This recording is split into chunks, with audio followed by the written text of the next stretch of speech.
Emilio Perina es el director general del Archivo General de la Nación, de visita en San Juan. Me comentabas, Emilio, que es la tercera vez en poco tiempo que está en la provincia. Sí, la verdad que me ha tomado como una especie de enamoramiento por la ciudad de San Juan.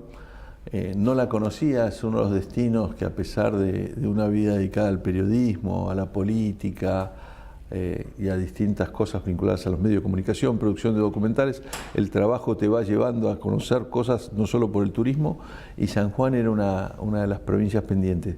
Durante muchos años estuviste a cargo de la edición de la revista de Todo es Historia. De la edición, porque el director en los años que yo editaba era Félix Luna. Yo trabajé con Félix Luna y fueron 14 años en total, en dos etapas distintas, dos etapas de 7 años cada una. Al lado de Félix Luna se aprende todos los días. Sí, era un personaje espectacular, entrañable. Además, realizamos un montón de cosas de las que él hizo en televisión, documentales. Primero, que la historia la leo y desde chico, ¿no? En parte inculcado por mi padre, en parte por vocación. Ese tema para mí siempre fue interesante. Siempre me reconocí como un divulgador. Yo no soy historiador. Muchas veces me presentan como historiador y poco importa si escribo un artículo o un libro o lo que escriba sobre historia, porque para mí historiador es el que trabaja sobre los documentos y el que trabaja sobre no sobre libros de otros, sino es el que va a buscar las fuentes, ¿no? Claro. Cierto es que también está la interpretación, que es el rol fundamental del historiador, y eso lo puede hacer tal vez una persona que con honestidad intelectual y tenga la suficiente preparación lo podría hacer, ¿no? Soy un defensor de los autodidactas, porque después están los licenciados en historia, que son los que se reciben en una facultad, pueden dar clases de historia, pero tampoco son historiadores, porque se dedican a la enseñanza de la historia.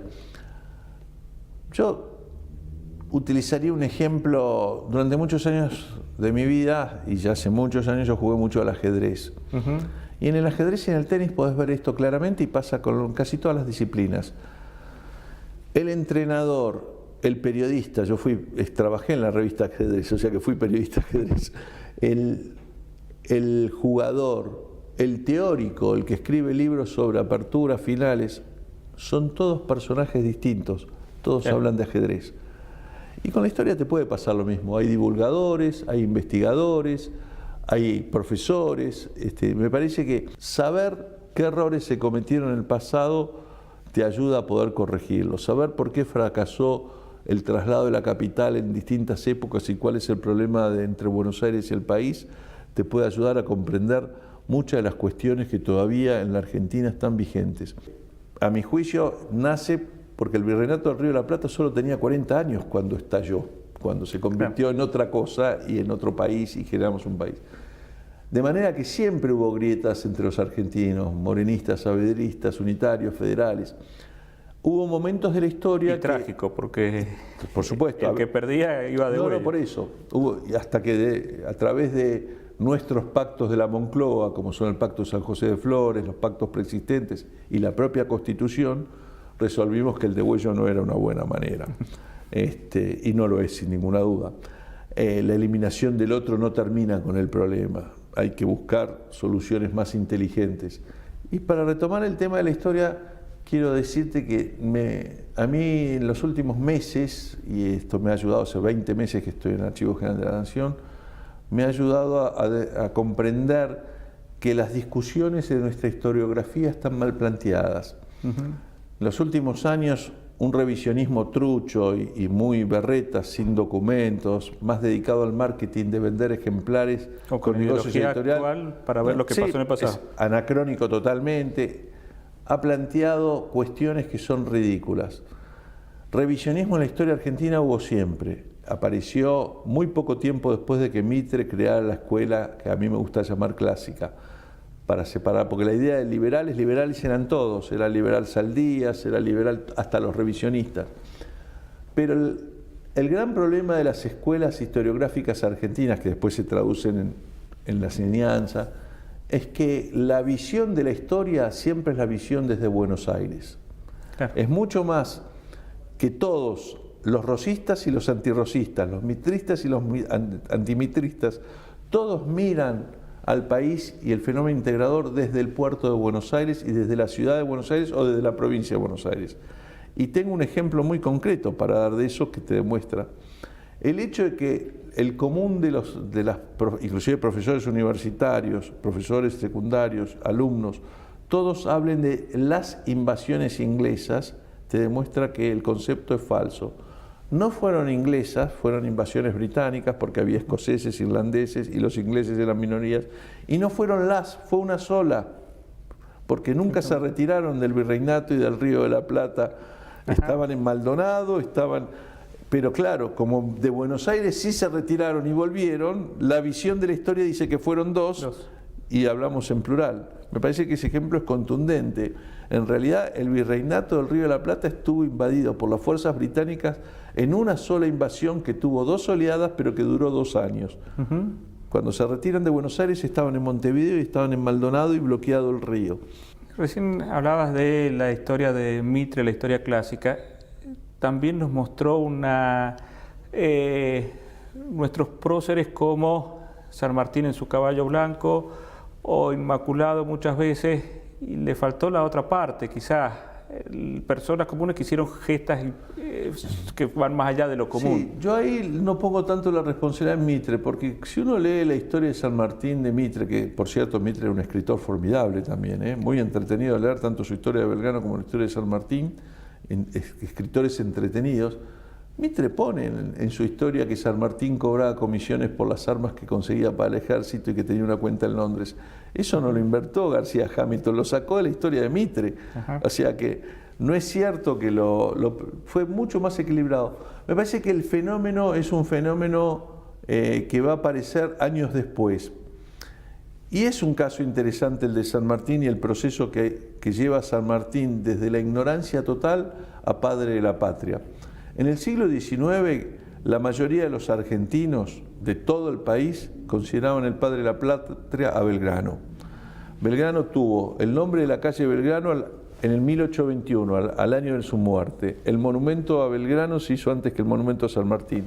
Mitre escribe primero la historia de Belgrano y la Revolución de Mayo para 20 años después escribir la historia de San Martín y la emancipación americana, en la cual a uno le daba un rol y al otro le daba el rol de continuar la obra que había iniciado Belgrano. El proceso que va a llevar a San Martín a convertirlo en padre de la patria, cosa que yo creo que está mal, aunque no creo que San Martín carezca de mérito para ser uno de los padres fundadores. No hay un padre de la patria, son muchos. Eso para empezar a salir de nuestro caudillismo y nuestro personalismo. Tiene que ver más con Ricardo Rojas, más con los escritores posteriores a Mitre, y fundamentalmente se termina consagrando por Juan Domingo Perón, que veía lo mismo que le había pasado a Justo. Justo es otro sanmartiniano. Ambos generales querían igualar esa imagen de un general, porque Belgrano era economista, Belgrano tenía otras características, les gustaba esa idea de un padre general que fuera el padre de la patria. Y es muy curiosa la historia, porque San Martín vive en la Argentina menos de 6-7 años de su vida, pasa casi toda la vida en el extranjero, se forma como oficial del ejército español, y después de muerto, porque esto es lo más interesante, primero estuvo olvidado. San Martín se va de la Argentina en 1829, es su último paso, que no llega a desembarcar y se queda en Montevideo un par de meses, donde tiene relaciones con la política local y con funcionarios locales. En 1847, ¿sabes quién es el primero que rescata a San Martín del olvido? En 1847 nadie escribía, ni hablaba, ni pensaba en San Martín. Un señor que se llamaba Juan Domingo Sarmiento, que nació en esta provincia, que consigue visitarlo, le interesaba visitarlo, y escribe, después de esa visita, un artículo, creo que en un diario chileno inclusive, porque se cumplían 30 años de la batalla de Chacabuco. Entonces Sarmiento, que hacía mucho esto, inventa un personaje que en realidad no existía y publica una suerte de reportaje a un sargento que combatió en Chacabuco. Ponía en boca de ese sargento las cosas que le había contado San Martín. Claro. Pero es la primera publicación que vas a encontrar sobre San Martín entre 1829 y 1847. Ya habían pasado unos cuantos años. 3 años después de esa publicación, San Martín muere. ¿Cuánto tarda en volver a la Argentina sus restos? 30 años más. Claro. O sea, tan padre de la patria no lo consideraban, si no lo hubieran traído antes. Y el proceso que inicia Sarmiento lo va a continuar Mitre cuando consigue a través de familiares de San Martín la documentación y tiene acceso a la documentación, y te repito, 20 años después de haber escrito la historia de Belgrano.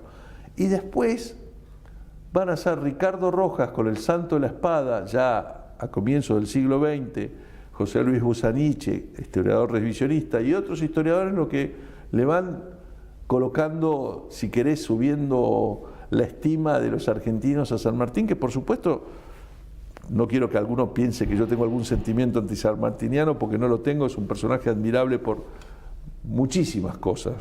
Habría que hacer muchos programas de televisión y de radio para explicar cuántas cosas. Ahora, ese proceso culmina cuando Perón decreta el año del Libertador en 1950. Aquí en San Juan, por ejemplo, en lo que es la gesta sanmartiniana, no eran buenos modales lo que se tenían para conseguir los fondos. No, San Martín como gobernador fue un gobernador. Todo. Eso es muy interesante también, y también forma parte de sus méritos, si querés. Hubo leva, hubo impuestos, hubo todo tipo de presión para... las provincias cuyanas sufrieron la formación del ejército de los Andes más que el resto del país, porque tuvieron que dar los recursos, y fue un enorme esfuerzo el que hizo el pueblo cuyano. Ahora, San Martín estaba cumpliendo con su deber. ¿Sí? Lo que probablemente, si hubiera elecciones, no ganaría una elección ni de casualidad, porque en general los contemporáneos, no te diría que lo odiaban, pero le tenían bastante bronca, porque les cobraba impuestos muy claros, les sacaba la hacienda, confiscaba, o sea... Si no lo hubiese hecho así, no hubiese hecho tampoco... No habría ejército, exactamente, no había ninguna posibilidad. Y además, el tiempo que le tomó disciplinar gauchos, labradores, todo tipo de profesiones para convertirlo en soldado, eso no... Hasta tuvo el ejército de negro, porque también en San Juan como que se ha olvidado que había... Bueno, es que él amenazó con la liberación de todos los esclavos, con lo cual... Y quedaron, la mayoría quedó en Santiago, en Chile, no quiso volver después acá porque ya tenían su libertad allá. No, y muchos, la desaparición de los negros, que eran la primera línea en los campos de batalla habitualmente, porque los negros peleaban por una doble libertad, la libertad de las Provincias Unidas del Río de la Plata y la libertad personal que se les prometía en función de los éxitos en la batalla. Entre las cuestiones que amablemente intercedió Helio Acerrad era que en esta visita poder hacer la entrega de la película que se hizo, que ahora hace unos días se puso en conocimiento de la gente, que es Las Últimas Voces del Terremoto, para que una copia pueda quedar en el Archivo General de la Nación. Sí, lo vamos a hacer, y yo tenía mucho interés en ver la película, sigo teniéndola, primero como hombre que se ha dedicado alguna parte de su vida a producir documentales y ese tipo de elementos que me parece que enriquecen mucho el conocimiento histórico y el conocimiento cultural.